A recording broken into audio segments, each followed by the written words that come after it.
Alright, so I thought I would record an introduction to how to get started with K4 last layer, particularly with the focus being on ELL.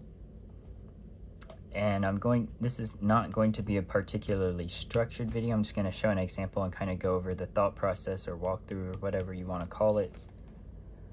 I don't know what to call this. Just kind of like the thought process of how to go about doing it. And this is going to assume you have no background knowledge of how to do things. So first, let me set something up on the cube.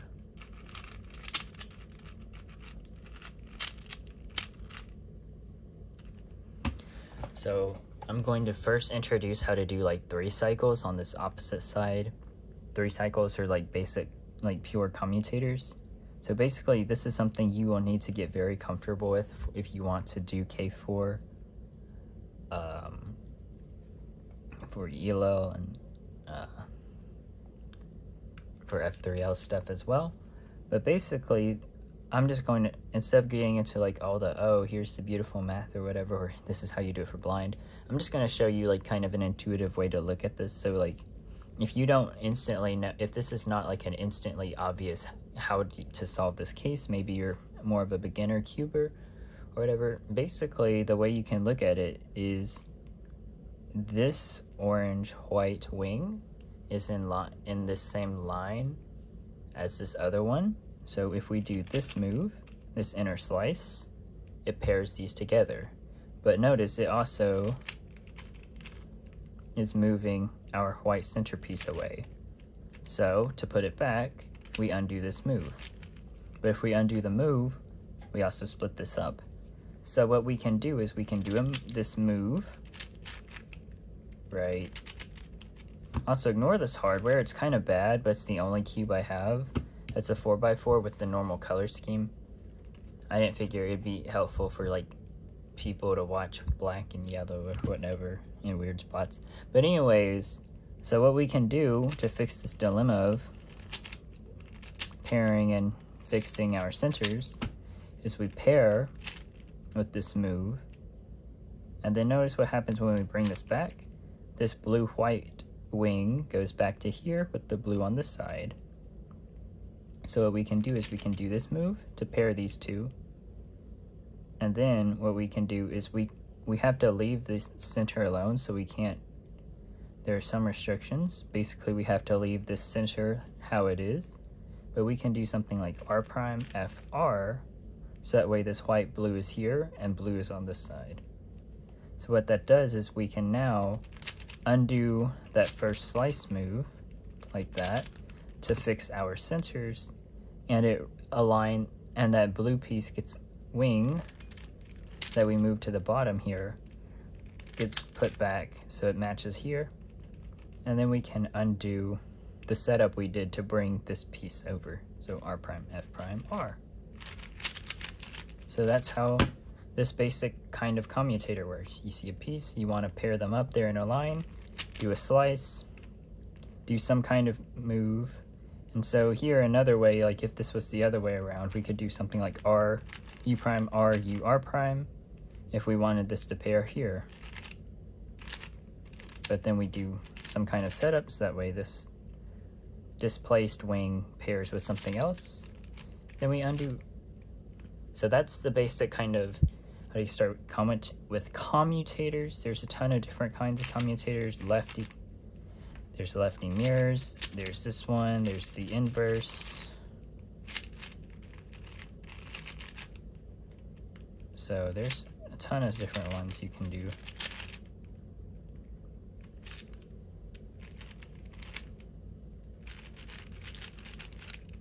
Alright, so you can play around with those on a solved cube and just figure out how to cycle pieces around. But now we're going to go back to this example I have set up on this side. So I'm not going to bother with CLL. You can learn how to do CLL on your own just by using a CLL ALG sheet, or you can for the time being do OLL PLL. Just to save time, I'm going to do CLL. So now all the corners are solved. So once you reach the state where you only have the last 8 wings that need to be solved, the way I would say to do it is first solve one edge, which is a set of wings. And then you can and then I would say use 3 cycles to pair all the remaining ones, and then use ELLs or commutators or whatnot to solve the rest and solve parity if you have parity. I will show you one alg you'll want to learn. Like this was when I first got started with K4, this was the only alg I learned and used for a while until I got, around a minute or so. And then I started learning some other comms and algorithms to make things a lot easier to deal with. All right, so step 1, like I just said, is we're going to solve one pair of these wings to form an edge or a dedge, which is short for a double edge. So, and then we want to have it solved in between the right set of corners. So here I see this green, green, and green here. So this is the easiest one to solve because we can use a pure a cycle to insert this here. So do you see how to do it? Okay, so this is actually good because it shows a different way to do things. So instead of since the green piece is not in line with this, what we can do instead is the opposite order, where we do a slice to bring the center up, and then we'll do a move to put this here while keeping the center alignment the same. So that way when we undo the slice, it will bring it back. So if that doesn't make sense, what is if we were like this, we could slice first.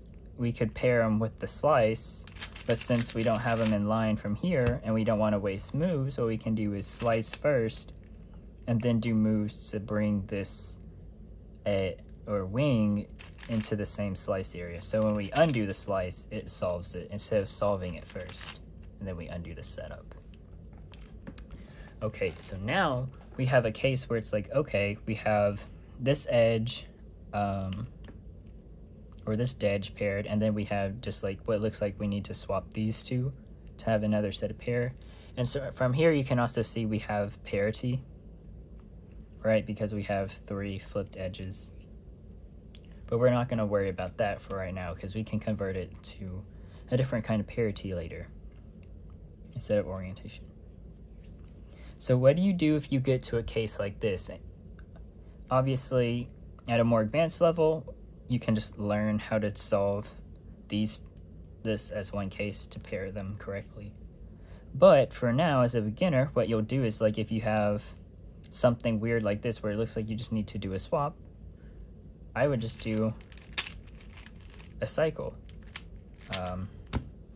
Also, don't turn like that, that's bad. It's just keep it set up very poorly.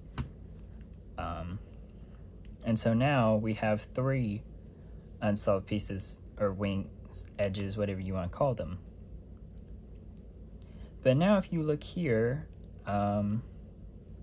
we run into a familiar problem, and that's we don't have any sliceable pieces in a line. We can't slice this together, or this one, and these don't slice together to form anything. So what can we do?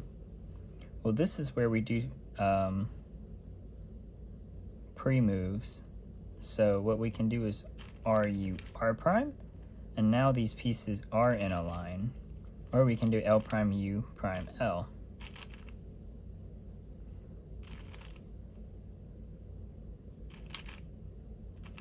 Or L U prime L prime. So there's a lot of options for what we can do. So it doesn't really matter.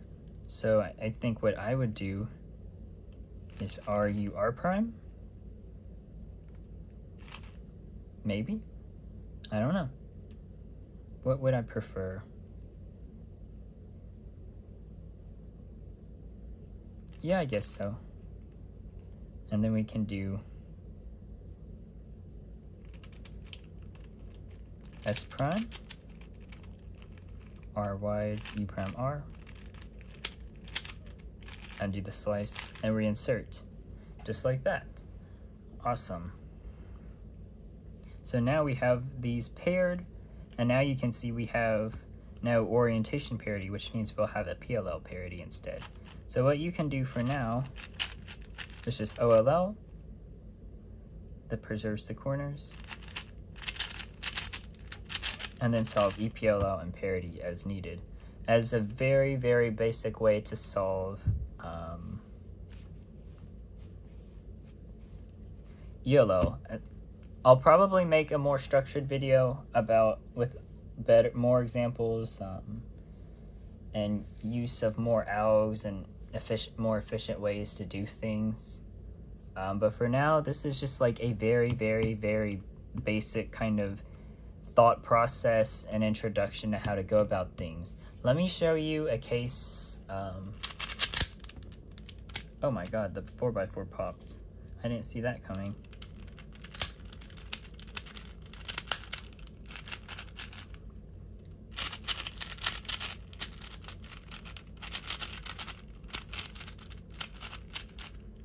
Okay, so this is a case you might run into eventually while you're solving. That's good to know. It's basically if you're doing this sort of reduction and solving edges or whatever, you might end up with a case like this where you just need to flip an edge. There are several algorithms you can learn, but this is the one I use personally. So little r, all the moves I'm gonna say R and L moves are these inner slices only, so I'm just gonna say R and L to shorten things. So R U2, R U2, R prime U2, R U2, L prime U2, R U2, R prime U2, L R2, U2, R prime. So you notice also all those U2 moves, or all those U moves were U2s.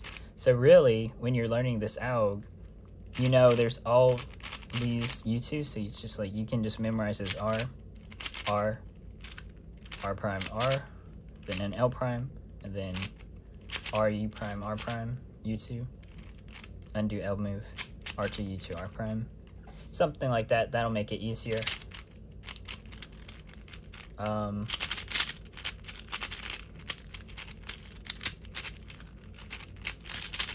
Yeah, my turning on this cube is terrible. I also haven't done K4 in a while. Been focusing on other things, namely Megaminx. But yeah, in the description, I will post a K4 last layer scrambler made by Felipe. It just uses combinations of anti-soon AUFs and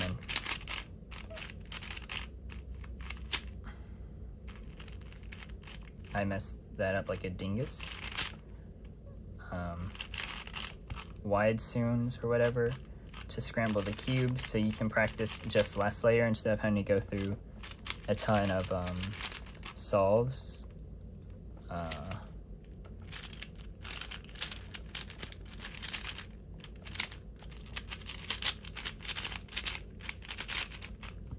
And then also I will put my very dead, very work in progress K4 alg sheet that just show some algorithms that are very useful and helpful to know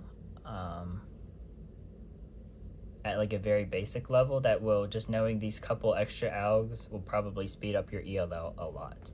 So yeah, that's been it. This has been quite a long video for such a sort of basic little example walkthrough kind of thought process guide to get you started with ELL. Let me know if you have questions and any like things you want to know or would want to see in a more in-depth video. So for now, yeah, hopefully this helps. See you later. Peace.